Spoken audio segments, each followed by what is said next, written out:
Happy early November. This is Vito back again with Fox Chatter episode 2. Got lots of stuff to cover. As always, I could talk to you for longer than the amount of time that I have available and that you want to listen. But I have a lot of stuff to cover today. Let's start with, I think, probably what's on everyone's mind, which is events in the world, what's going on in real world. And so we're all really tied in with what's going on with the Israel-Palestine conflict, and it is most definitely affecting our Swamp Fox that are deployed. So I'll just say as an overview is keep them in your thoughts and prayers, and please give a thought for what you can do for them and for their families. So we already know that our people that are deployed with Tulsa have been extended once, and it looks like probably a second time. They are absolutely a deterrent force over in that theater, and they're doing the job that their nation needs them to do. But for any of us who have been deployed and been extended, no, that's really tough mentally, and especially on the families. So if you know any of these individuals personally, if you know their families, please reach out and ask what they need. We also have almost 150 of our brothers and sisters that are over there on their regularly scheduled deployment, and they have walked right into the hornet's nest. Recently, they spent a lot of their evening in a bunker for what was a false alarm. But obviously that kind of word is going to make it back home. So the same thing there. If you know their family members, please reach out to them and just see where they're at. Are they worried about their loved ones? Are they comfortable with the situation? And just let them know, we can never tell everyone when they're deployed that we can guarantee 100% safety, but they are in a good place. They're in a well-defended location. They have excellent leadership. As we know, right, with our friend General Quadri, who is over there leading them, that they're in great hands and they have great systems there to protect them. So please keep them in your thoughts. I know there have also been a lot of questions of, will this crisis in the Middle East affect us? And I can tell you right now the answer is no. But there is nothing going on behind the scenes. But what I can also tell you is that kind of situation can change. But what I can guarantee you is that there is nothing going on behind the scenes. So that's our world news and how it affects our family members that are deployed.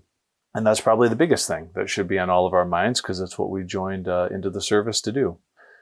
While we are not deployed, though, we are always preparing for it. And as you guys know, one of my big emphasis items is Typhoon Fox. And we've been getting into that a little bit last month, and we are getting closer to a defined plan. So I wanted to let you know a few things that you're going to hear get solidified over the next few weeks, and that's our schedule and our game plan.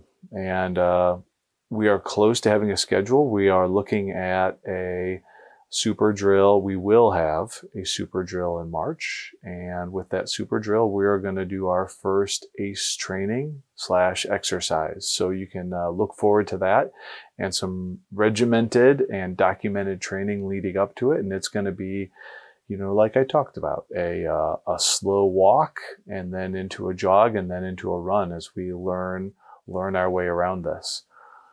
It will be a pretty quick turn from that first exercise in March to Century Savannah, which is in early May, and that is going to be an ACE type of exercise. And so that one, honestly, it may be a little bit faster than we want because we're integrating with other units, but we're going to give it our solid best for where we're at, and we're looking into that being a nice opportunity to really see where we are. So an exercise in March, Century Savannah in May, that'll be ACE oriented. And then we are just building a concept right now for another type of exercise that we may do late July, early August, tie that in with a TDY, hopefully to somewhere that will make you smile, and with a workload that also will get you some good training and also make you smile. So that's what we're looking at. In terms of our training plan moving forward. I will say, as you get into this training For multi-capable airmen, one of the things I want to stress is it's more of a philosophy than an actual event-based thing. It is more about embracing the idea that you may have to do more than just your job that you've been trained for, that you may need to pitch into other areas. And so my ask of you is, as you get into this, is to look at how you can help and just adopt that mentality as we get closer to these trainings. We're also likely to see something while we are looking to build our own training plan. The Air Force right now is undergoing some really massive changes. If you were in the ops group, you heard me say about a year ago that the changes that we are going under for our mission in terms of moving more away from seed and more into air-to-air are the biggest that I've seen in my 20 plus years flying the F-16. That level of change is now rolling over to everyone. The Air Force is absolutely adopting a mentality of assessing everything and looking at how we can accelerate change and how we can be more efficient. And so one of the things that has already rolled down and fallen into our laps is a concept called RAT, or I think it's Ready Airman Training. It is a way of adopting, instead of what we have done, which was basically last minute training prior to deploying. Think about doing the rodeo and all of the other events you would do before you go out the door. It is a much more methodical approach to having that training be over the course of the 2 years, year and a half to 2 years, maybe more, depending on how it flows out, but of lead up to your deployment, and having it's not just in the few months prior. It is a kind of a steady pace of accomplishing a little bit of that training constantly. As always, right, it's a little difficult when you implement a giant plan like that, and all the details aren't probably exactly where we want them to be. So we're working through that right now, but you're going to see that come down, and that's going to tie in with a lot of our MCA training. And it goes into one of those things, and I was talking to the maintainers about this last drill of, boy, sometimes it's really tough to just embrace something new that comes along. And for a lot of people, myself included, you can kind of initially have a bit of a negative reaction in an eye roll. But I will tell you, in this case, it actually makes us better. This is the kind of thing we want. It makes us better. And so we're just going to look to roll it out in the best way possible. So one of the things you're going to hear with the big Air Force changes is GPC, or Great Power Competition. And Secretary Kendall just rolled this out in the last month. And it is a total relook at the Air Force. Everything from, do we need MAGCOMs? And if you're asking yourself, Vito, what's a MAGCOM? Well, it's ACC. We're under ACC. And it is on the table to get rid of MAGCOMs. Everything in terms of what can we do to be more efficient? How does the Air Force spend its budget? How does the Air Force allocate resources? I have a hope that it will lead to an analysis that the Guard is very friendly on the budget, and maybe more resources will fall our way, but I certainly wouldn't guarantee that. But this change that they're looking for this, it's called GPC, is started about a month ago and is going to wrap up in January. So we're going to see something really rapid come down. Don't know what it is, but this piles on with that RAT training I was just referring to, is that there could be a lot of changes coming our way in terms of how we do business. So one of the things myself and the leadership team are looking at is how do we posture ourselves to accept those changes so that we can implement them efficiently. And a concept that has been dropped on us, but that we are looking to shape to what's best for the wing, is what's called an A staff. And that's a staff of people that work for the wing. And initially, like I said, like with change, sometimes I give it an eye roll. And my initial reaction was, oh, geez. I will tell you, as I've thought about this more, and as your leadership team have thought about this more, we see this as an opportunity and a responsibility. The responsibility is, if we adopt this, is to not allow it to create more administrative work And the opportunity is to have a staff that actually implements these changes so that we don't just drop them on you guys as groups or squadrons or shops of implement this. And we have a staff that comes up with a plan, and that you, instead of being delivered with a bunch of papers and told to implement it, you are given a plan for how the wing is going to do it more methodically. So that's what we're looking at right now. We haven't come up with a final decision, and it may not affect very many of you at all, or it may be transparent to you, but for a number of you, there may be an ask to be part of an A staff, and we're going after that in a way that we think can really be positive. Another thing that ties in with this Great Power Competition relook is I want to familiarize everyone in the wing with a term that we're using among all of the Guard Nation fighter units, and that's 25 for 25. There are 25 Guard fighter units, and 25 for 25 means all 25 of us are on board with full recapitalization, and we are leveraging all of the power that we have available. That term has been going for about a year, and it is gaining momentum in DC, and we are leveraging the power that we have and that our friends have in the House and the Senate to try to guarantee the survival of the Guard, not just because we think the Guard is good, even though we do, but because we think it's what's right for the nation. So we're working on that. We're leveraging our friends in South Carolina, and it ties in with what I talked about last month, this push for F-35 and why it is important. But it's not just important for South Carolina. We're on board with the big win for all of our friends in the other states as well. And so 25 for 25 is something that you're definitely going to hear from me, and you're going to hear as an enduring campaign to try to guarantee the longevity of both South Carolina and the Guard. So that's our big stuff. That's the big picture things and how it's kind of rolls down to what we're doing here. How about on base? One of the things I said I was going to talk about when I talked with the maintenance group is enlisted development. That's another project. Chief Hartzog and the other chiefs are really diving into that. And what I've told them I would like to see is we have enlisted development plans that you guys have all seen. And they are very formalized, and they require this course, this course, this course that you need to accomplish by X level to get promoted. And those things obviously are incredibly important. They're primarily dictated by big Air Force, and we have to do them. And it's the same on the officer and the enlisted side. We all have to deal with that. And to a large extent, they make us better, but there are times when they can be burdensome. When I talk about enlisted development, one of the things I've asked the chiefs to do is that I would like to see is the less formalized, but what I consider more important, which is how do we delegate to our airmen and our NCOs to give them more responsibility earlier on so that they are ready for increased responsibility later? I think that's one of the things that we all struggle with naturally. It's very easy I can just do that job myself. It's easier just to do it myself. And it's definitely more effort to delegate to that lower level and accept that they're not going to do it quite as good as you the first time.